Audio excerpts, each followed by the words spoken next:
It's me, Mario! In the infinitely expanding universe, this is where energy unfathomable to humankind is overflowing. In the search for this unknown energy,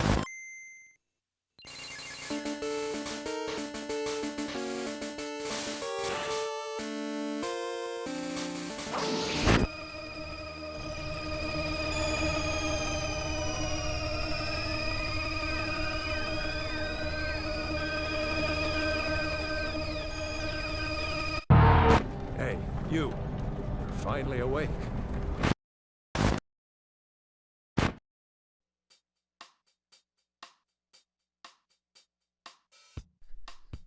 Lately, I've had an itch, okay?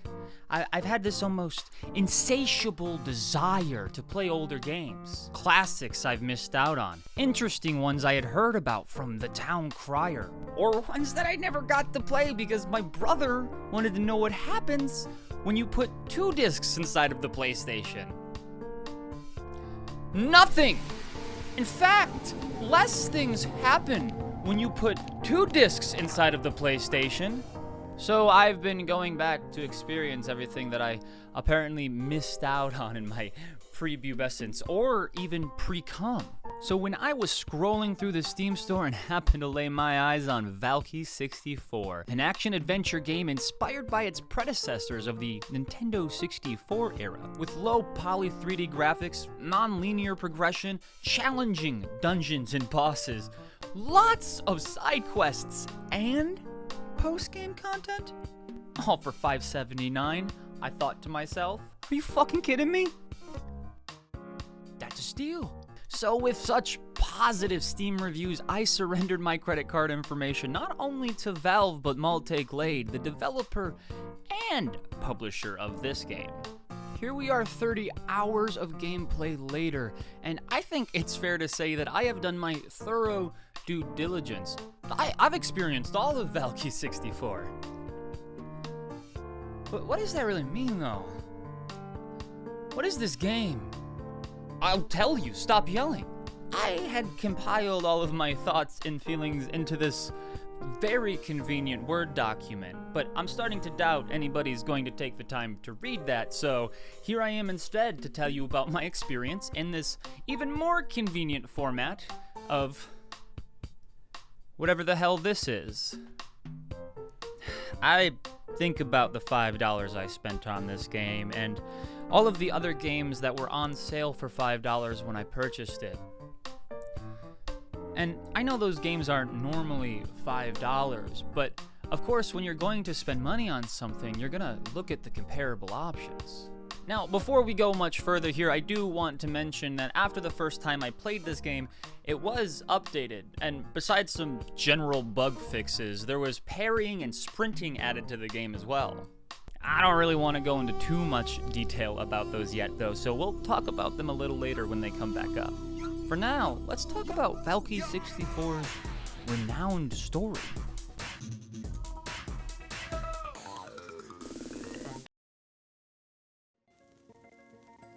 We open up on a podium, fire crackling around it. Frankly, kind of a weird situation, lighting-wise, going on here. We can read that a war had broken out between the Goddess of Order and Chaos after the Goddess of Chaos wanted more power. I could not have seen this coming. Their armies, the Guardians and the Reptids, really went at it, but eventually the Goddess of Chaos was defeated. However, the entire army of Guardians crumbled, and the Goddess of Order was only left with one. Now that the Goddess of Chaos hath returned, it is time for VALKIE, the last Guardian, to rise. So she does. And the game just kind of actually cuts like that too. Just straight, you know, rise and shine. You're awake now. VALKIE rubs the crust out of their eyes, gets up from their slumber, and approaches the statue in front of us. But I guess it's only kind of a statue because it is also the Goddess of Order. So, Pleased to have seen Valkie awake, she tells them to enter each of the portals around them in order to go to the different realms of Celsia. And that's the story. What world do we go to first? I guess I'm gonna go to the woods one first. This feels natural. This feels like the normal chain of events, probably. Oh, okay, we're here. From here, I mean, we do that. We go to the woodlands. We go to the lava place. North Pole. We go to the desert. And in each of these zones, there is always a big empty space just littered with enemies, a town, and a dungeon. I guess with the exception of the North Pole.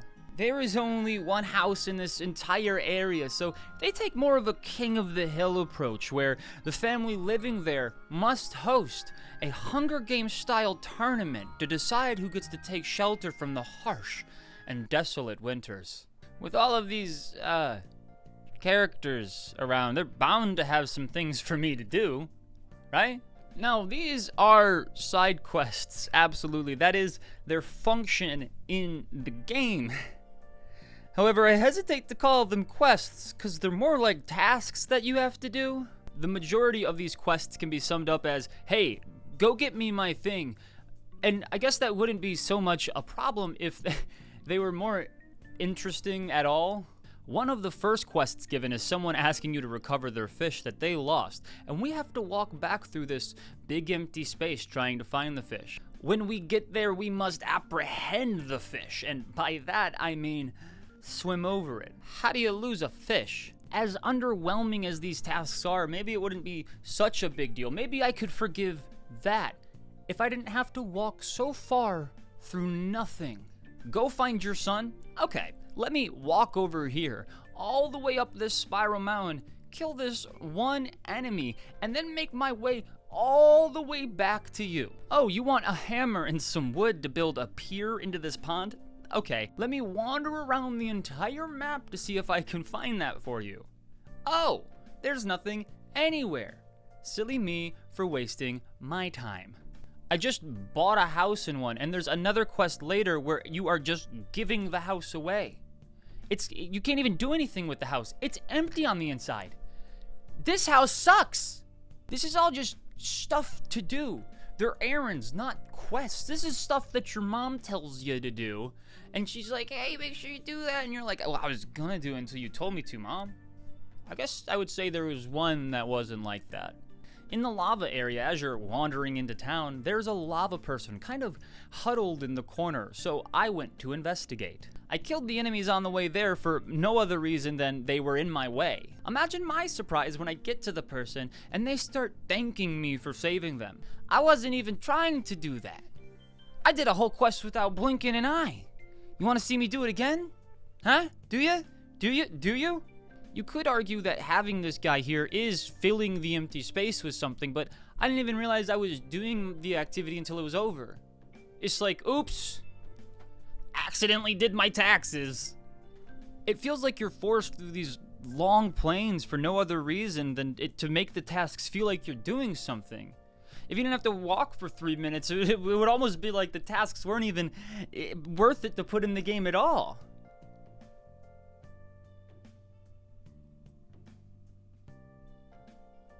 There's no secrets besides the odd chest with a heart piece in it, and there's no reason to really explore these areas at all.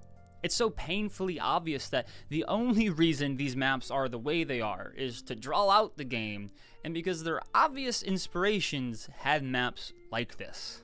It kind of feels like this game has no respect for the player's time. I mean, what do we get for all of these quests? Heart pieces. There is one quest line in the game, and it's where after collecting a bunch of stuff for different people, you eventually get an ancient key. And this is cool because it leads to one of the only other unique locations in the game, this ancient cavern. Here you must face a shadow version of yourself in order to obtain a new sword. Hey, I think I've heard this one before.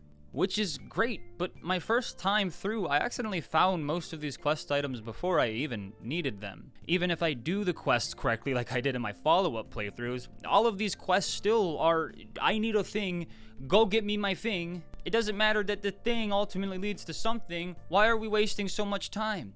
The point here is to do the boss battle, get the item. On a first playthrough, players are likely to go to each area in order. It is a natural progression, even if it's doing it accidentally. Technically though, you can do any of this game in any order you want. Do any of the quests in any order, or beat the dungeons first. In follow-up playthroughs, I got the strong indication that's how the game wants you to play. Speedrun the dungeons, get the better sword, armor, right away. Except you still have to go through this monotonous bullshit. A lot of the game was set up around this natural progression, playing in the order it was intended to.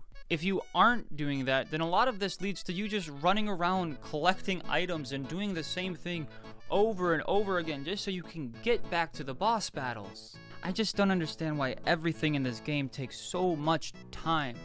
Some quests even require you to have financial standing in the game before you can complete them, like I said earlier with buying the house. In this world, the currency is called Saf. There aren't a lot of ways to actually get money except for either killing enemies or cutting grass. I'm not going to even begin on how your core gameplay should probably not feature cutting grass in this action-adventure game. The other option of committing constant murder is not much better, but we'll get a little bit more into the combat later. Let's just say for now, it's a little repetitive. When you take into consideration the only increments that Saf drops in is 1 or 10, suddenly it becomes so much more apparent you're going to be doing a lot of the same thing for a while. I already talked about the quests that cost money, but there are a couple of other key parts of the game that do too. Easily the biggest Saf sinkhole is the dojo you encounter in the first area. As you walk into the woodlands, directly to your left there is a building, and this is where you initially get the combat tutorial, read from these pedestals. On the other side of the dojo, there are advanced combat scrolls you can access after you beat the first dungeon. The scrolls cost varying amounts, but in total cost 1925 Saf. Let's assume that you are the luckiest person in the world, and every enemy you kill drops a red gem, which is 10 Saf. That means you are killing 192 enemies. Minimum. Or you can cut fucking grass. This, of course, isn't even accounting for enemies who drop a blue gem with just 1 Saf, or a heart, or drop nothing. I wasn't keeping track, but the drop rates are not 1 in 4. Let's assume you're the luckiest fucking person in the world. You're killing 192 enemies minimum. The other big thing you'll be spending your hard-earned Saf on is the potions in the shops. In the game, there are health, haste, and berserk potions. The haste potion, when I first played, was the only way you could go faster before the sprint button was introduced. Now the main purpose is that you don't slow down when you have your sword out, but it goes away when you get hit. Thank you. What do you got there? This is a gallon of PCP. Wow! The berserk potion gives you a damage boost, but also goes away, but when you get into water? This isn't as inconvenient as you might think it is. In fact, the most inconvenient spot for it is right outside the shop, the only shop that you can buy berserk potions in. And I mean, you know what a health potion does, right? It is easily the most important potion in the game, and in VALKIE 64, it doesn't activate until you actually die, automatically giving you 3 hearts. After the dojo scroll, it's gonna give you 6 though. Did you write all that down? Facing the bosses, this was pretty much a must, especially in my follow-up playthroughs where I was playing on hard and also with only 3 hearts. The potions cost 60, 120, and 80 Saf respectively. Again, best case scenario, you only need 1 of these potions per dungeon and per boss, okay? Do you catch the drift of my 1998 Honda Civic hatchback yet? Do you get it? Another 1,300 Saf. That is another 130 enemies you have to kill. Of course, the general idea here would be that you're going through these dungeons and collecting Saf as you're doing that. But You're capped on how much saf you can collect until after the third dungeon. You can only collect 500 until the third dungeon. Your shit fills before the end of the first dungeon. You are forced to waste so much saf just to the ether, and because of this, or eventually just have to grind out the cash anyways. This is just another example of how you can do what you want, but the initial playthrough doesn't really encourage this in any way. Like, you could go to the desert dungeon, but it would be pretty hard for a new player to just get one hit KO'd by the enemies over and over again.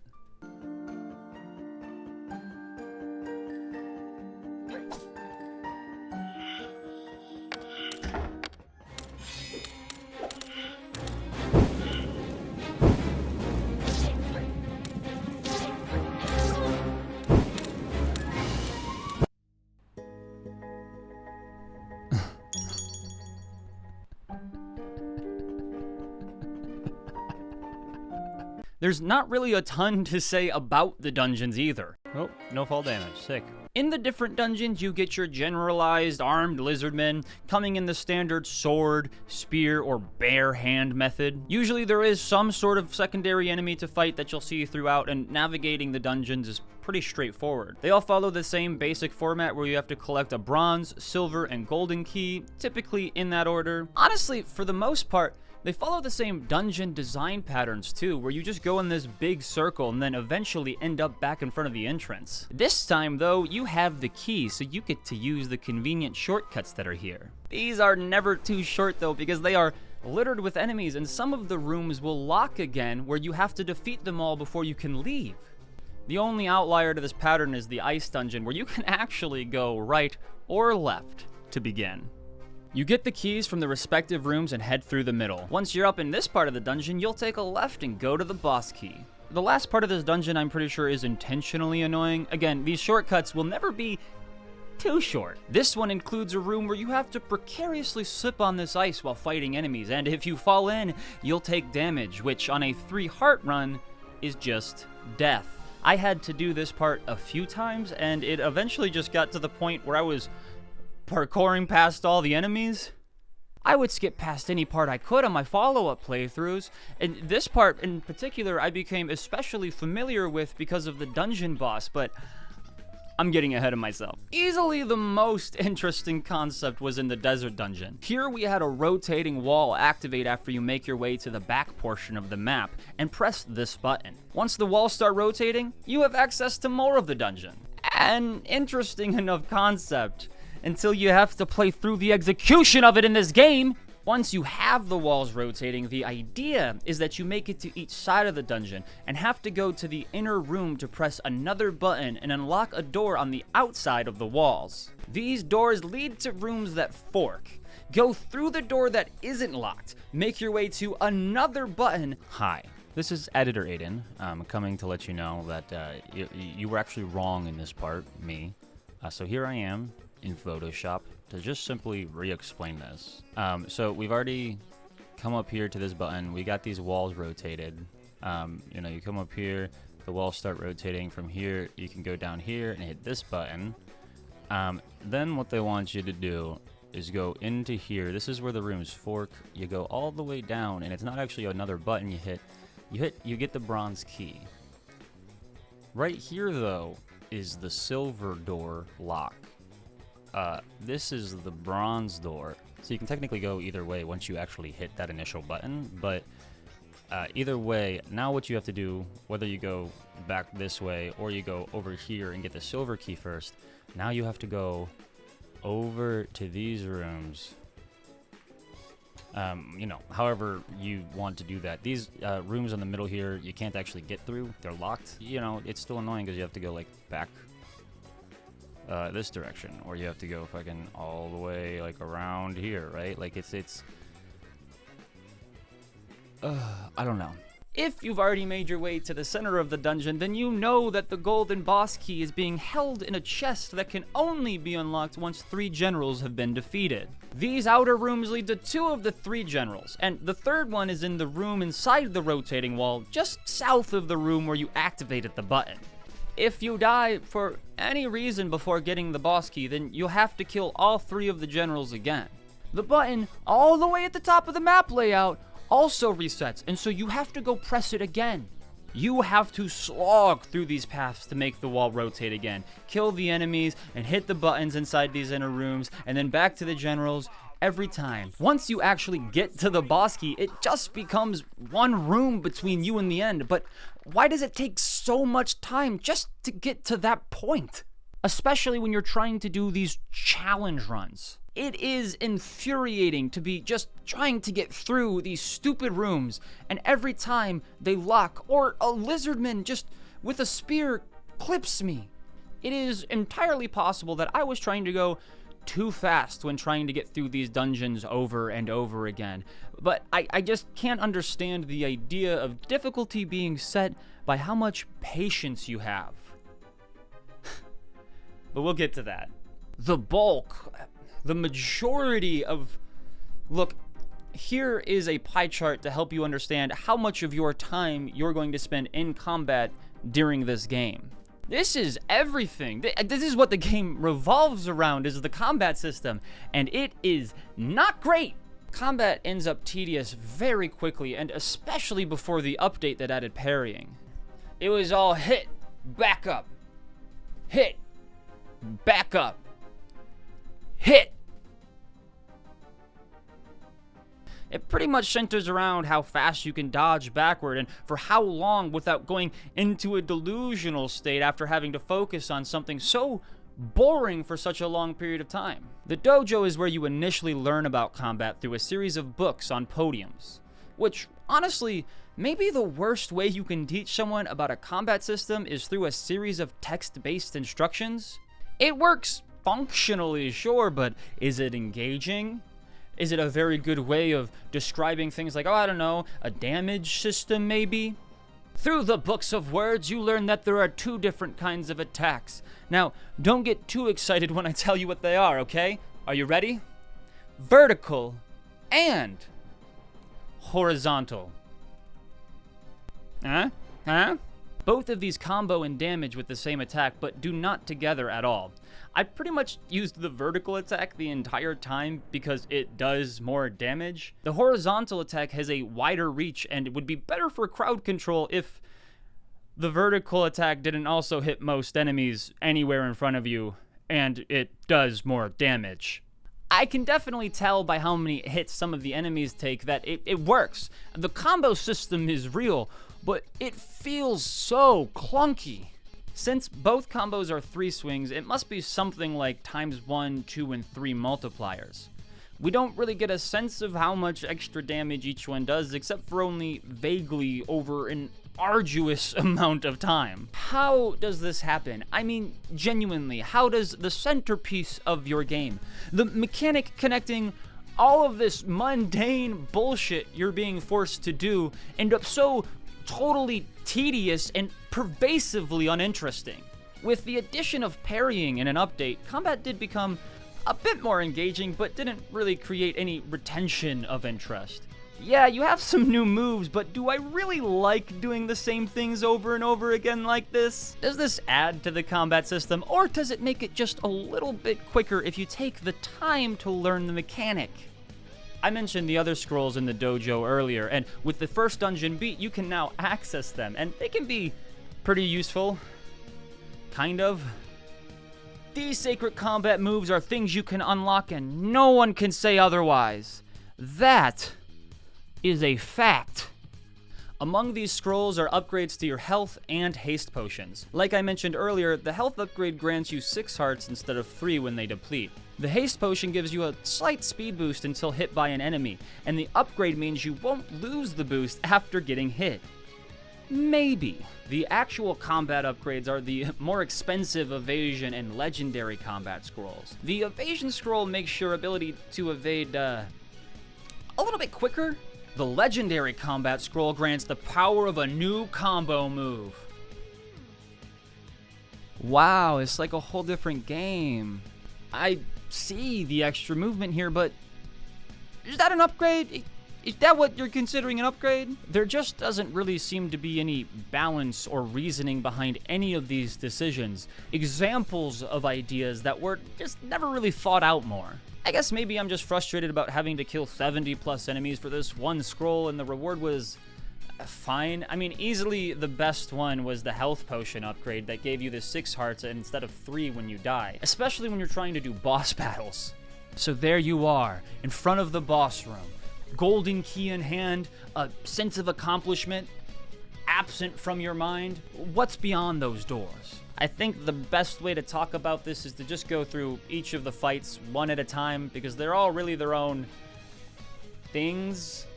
The first dungeon boss is pretty simple. On my follow-up playthroughs, I beat it on the first try while I stood in the same spot thanks to the parry. I would say as far as fights go, this is good in the sense that it definitely sets the expectation pretty clearly of what to expect from every boss.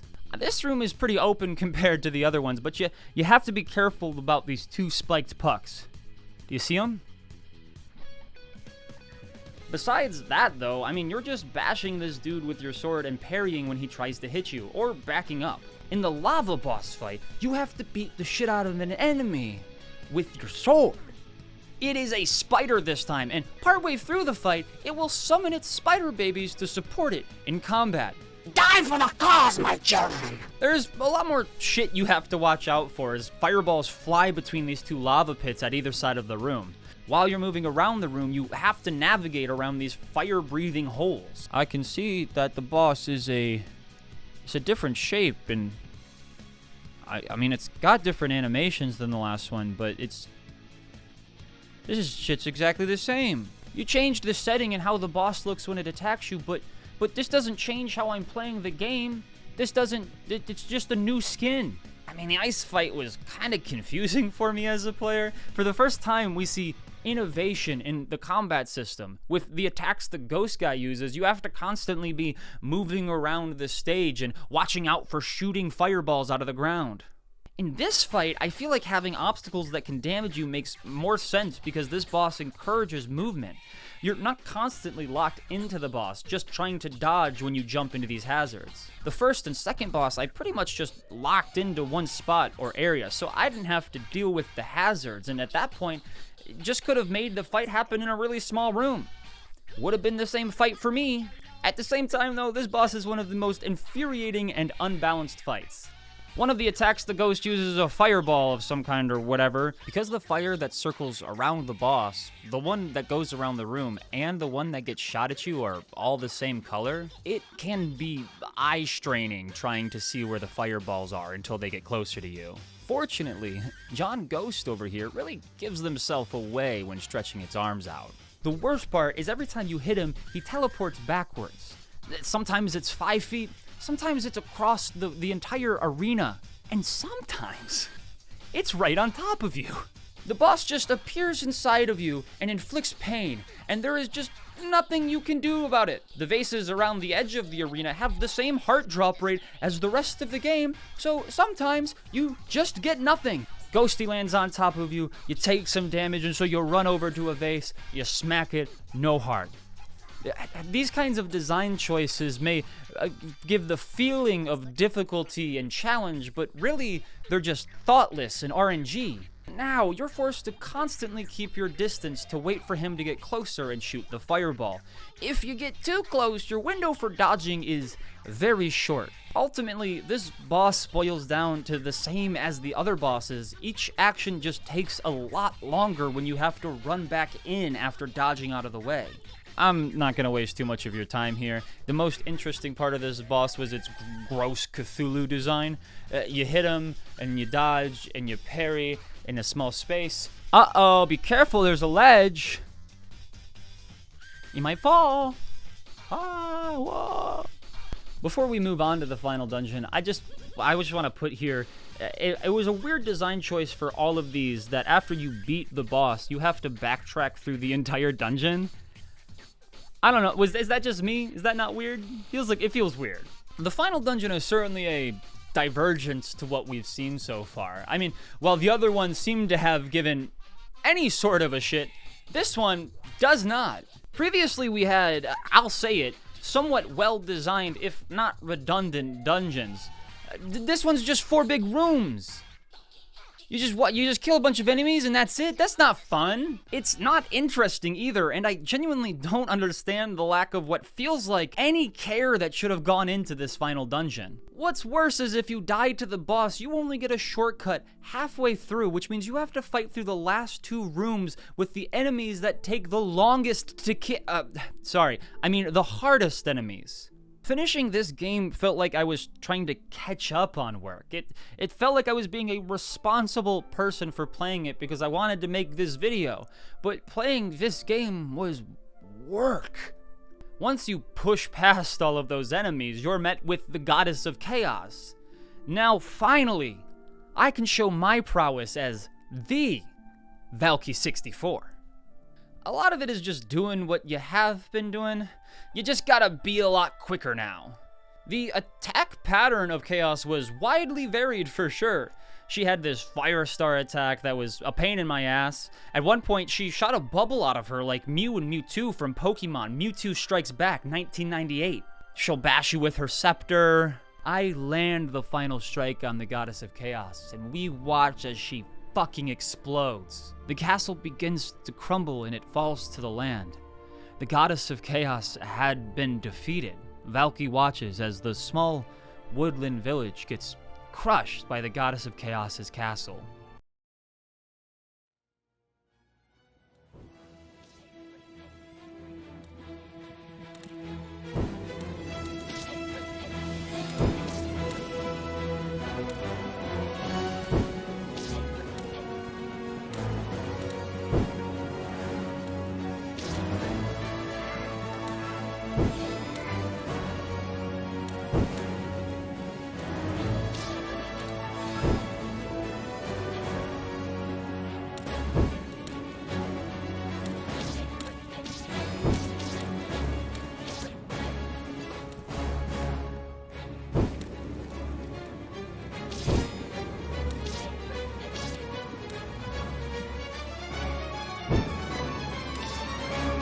What? What? Hello? Are you fucking kidding me? Hello?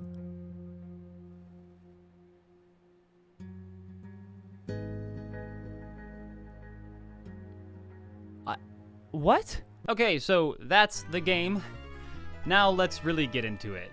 When we think about games that are, albeit on a much different scale, similar to this, it genuinely feels like there was no thought that went into like enemy placement or kinds of enemies in the game. There were enemies that matched its area. Lizardmen had different outfits, but I more mean the precarious task of placing enemies in perfect positions to greet our protagonist and, more importantly, you, the player, with a challenge, a trial to overcome, a mountain to climb. Instead, we are left with a brick wall that we now have to punch through with our hands. It's not fun or interesting, it's annoying. If I say a game is hard, what does that mean to you? Does it present a confrontation that puts you to the test, or does it literally just mean it's more difficult to get through? The idea of difficulty in this game, since all of the enemies seem to be placed at random, is just enemies hit harder and you take more damage. The first time you play through this game, it's not quite as noticeable or annoying since it feels like somewhat normal progression, even if it doesn't feel particularly natural. I don't know how else to describe it other than choppy. Like if you imagine most games have natural like hills and valleys, or whatever the game that you're thinking of looks like. This one is more like just segments or fragments. It all feels so surface level, and this especially shines through during the post game. On the Steam page, it says in the About section, lots of side quests and post-game content. I'm not gonna sit here and call you a liar. There certainly is optional post-game content that you can do after you've beaten the initial game, but God, it's just so fucking worthless. I'm sorry, but there is no reason to replay this game. It doesn't present a new challenge, there are no distinct changes, it's literally just the same game, but more difficult to get through. And if it wasn't obvious, it's not the good kind of difficult. After I beat the game the first time, my plan was to do follow-up playthroughs to get all of the achievements. The remaining 3 were beating the game with 3 hearts, without weapon or armor upgrades, and beat the game on hard mode. I played through these just to make this video and be able to say that I did it. And you know what? I did not do it. At the end of my almost 30 hours of gameplay, I realized I didn't need to do that. I was forcing myself to play something I didn't want to play anymore. Honestly, most players didn't even finish the base game, and less than 5% of this game's players have even beaten it, despite the fact that it's getting glowing reviews. I did not need to be part of the top 1% to say that I have experienced this game. I got to the 4th dungeon on my 3-heart run and the 3rd dungeon on my hard mode without armor upgrades. Maybe I'm bad or whatever, but I think maybe I just value my time way more than this game does. The bulk of this game is nothing more than fluff and pointless garbage. While technically you do get Heart pieces in return for the side quests, they all feel so underdeveloped. It feels like if my mom called me in for dinner, and then as I went to sit down, she was like, "Bup. Now, buddy, you know you gotta run your 3 laps around the house before you eat dinner." Why? What the fuck are you talking about, Mom? It is just a mandatory roadblock because that's how games are designed. Each of the zones have these big open spaces in them that you have to run through to get where you want to be, and backtrack out of every time you want to go back to the hub or a different area. You can teleport back to the start of an area or the hub once you beat the desert dungeon. If this is your first time playing, this is probably the last one you'll do. What is the point? I'm already done with the game. Having to dredge back and forth through these desolate valleys was only there to waste my time, and because that's how games I like did it. They had big empty spaces. I want big empty spaces. The side quests in this game are nothing more than chores that you have to drag yourself through these meaningless maps to finish. Just because you don't want to die in one hit anymore. You need more hearts to succeed in this flawed design of a game, and to get those, you're gonna have to do the side quests. So here I am, doing the side quests, because it's pretty much mandatory. I can't think of any greater offense in this game, though, than the disgusting amount of grinding you have to do to get the dojo upgrades. It's just such an unfulfilling waste of time. Maybe it wouldn't be so bad if there was any other way to get money besides grinding out sick clips on these lizardmen. Then you have to drag yourself through whatever map you did that in, back to the dojo, turn 180 degrees, and return to where you just were. Again, the sprint feature made this far more tolerable, but there is no reason for these maps to be so big except for increase the amount of time you have to spend trekking through them. What about when you made it through the game, though, without closing it, I mean? You got all the hearts, you got all of the upgrades, now what? The dungeons and combats are the focus of this game, and it shows because they are the only redeemable part of this entire game. Unfortunately, the bar is set so low that, now I'm just being literal here, somebody in a wheelchair could roll over it. There was obviously a thought that went into these aspects of the game, despite not being entirely original either. Some of the ideas are cool, like the spinning wall or having this enemy that comes back. I liked the movement mechanics of the ice boss, but ultimately, these were just pieces in a grotesque puzzle. There was no unifying factor anywhere, that through line that carries you through all the rest of the game's bullshit and makes you go, that was worth it. Game time is not a substitute for gameplay. They're not the same thing. Gameplay is engaging. Game time is just a number on a fucking screen. This is not gameplay. I mean, this could be gameplay, but not in a world full of people that I don't give a shit about. And this I will admit is gameplay, but being so repetitive leaves the combat exhausting and you want to procrastinate it, but it's the whole game. There's nowhere to run. I've already mentioned it, but I mean it. This game has no respect for your time. The maps are huge, but completely empty except for enemies, for the express reason of grinding out sap. And it's like, that's the gameplay? Running out these fucking rupees with the uninteresting combat system so that you can go to dungeons and continue to do the same mindless combat motions? I hope you like doing it too, because getting back to these bosses is not just a pain in the ass, especially the desert one, but was more frustrating than the absence of a father figure in my youth. Then you get to the bosses and it's just the same combat again, man, except the ice one, kind of. But do you see what I'm saying yet? What are you filling my time with? Why am I doing any of this shit? It's no wonder that only 5% of people who purchased VALKIE 64 actually beat the game. I don't think there was any reason to leave anything non-essential in the game. The game was only $5. It was made by one dude. We weren't expecting much. I guess the question should have never been, was it worth $5? The question is, was this game worth my time? Did I spend time scrubbing every square inch of this game to make sure I wasn't missing the point?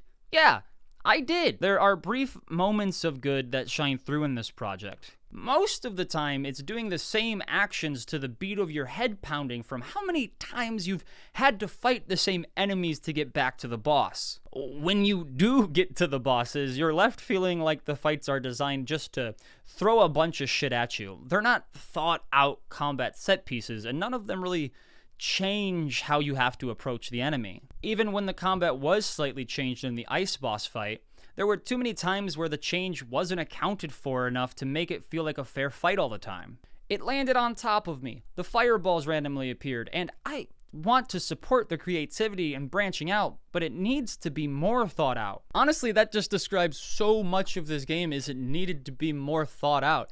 Every idea in this game feels so surface level. The quests all are just get from point A to point B, or maybe you accidentally stumble upon completing a quest to get the heart pieces that, if you have any hope of enjoying the game enough to finish, you have to get them. We have the dungeons that follow a simple structure, which is fine, but there is generally no creativity within that structure. The desert dungeon tries to do this, but then if you die at all, you have to reset the entire puzzle, and you can't help but groan thinking about the path back. I don't care that this game draws so heavily from N64 games, obviously specifically Zelda. Of course, sure, the inspiration of Zelda is so obvious, but it never leaves the realm of facsimile. I don't think the simplicity of the game should be held against it. If it's short, it's short, especially if it's $5. I mean, really, the value comes from what we take away from it. Limbo costs $10 still, and the average playtime of that game is like 3.5 hours. People adore Limbo, and they continue to pay $10 for it. I think beneath all of the shit that this game has caked onto itself, there is a refined version that cuts out all the dumb stuff and focuses on combat and like a dungeon crawler or something. I don't know.